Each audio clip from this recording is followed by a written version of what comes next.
Namaste. I would like to speak a little bit about suffering. Sometimes we call it pain and suffering.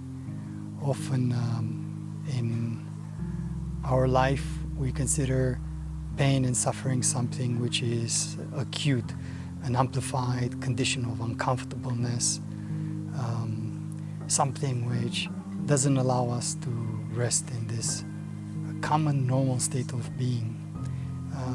But if we look more carefully at our life, we will notice that pain and suffering, it's actually a chronic condition, and it's not something that is only about that amplification, something that wakes us up when things are going so wrong and they feel so disharmonious.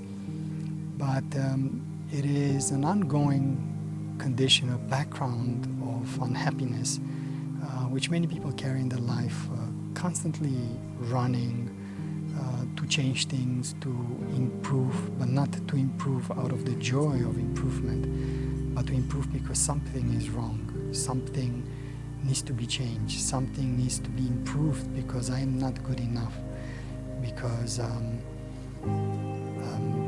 in order to love or to feel happy or to rest or to be joyful, something has to be good enough or perfect or the way in which I expected.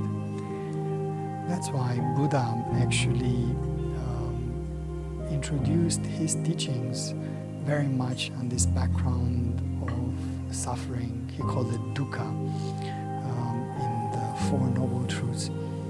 And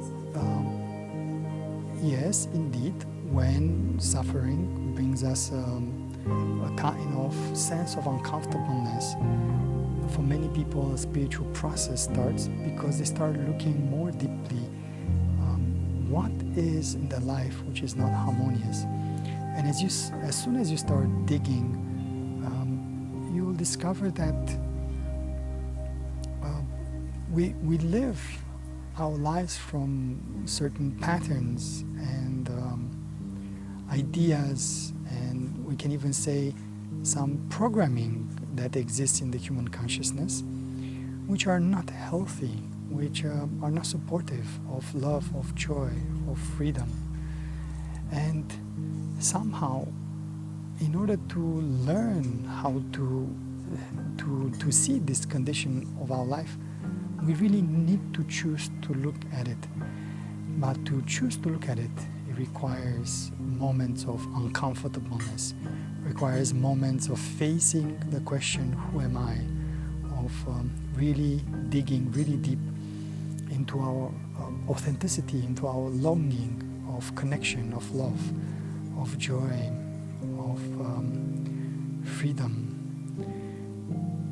And when this discovery appears in our life, for a moment we become both happy to see the walls of our prison, but in the same time sad to see such an extensive network of patterns.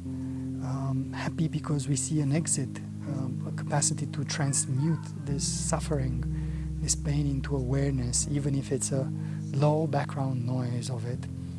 But also sadness to recognize that the entire humanity will continue to live like this for a long time until this sense of waking up appears. Therefore, this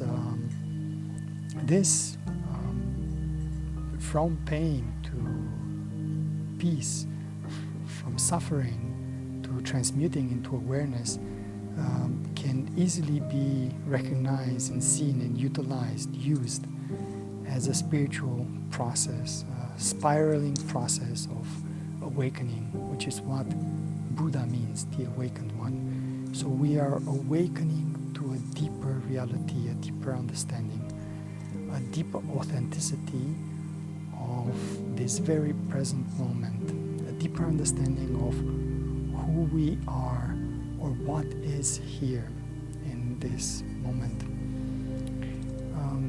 It's not an easy work. It's a work which requires courage, but it's a work which is so fulfilling and powerful, and it requires a kind of dedication and application on oneself and on life, in life itself. It is really where spirituality theory, spiritual theory meets with human life.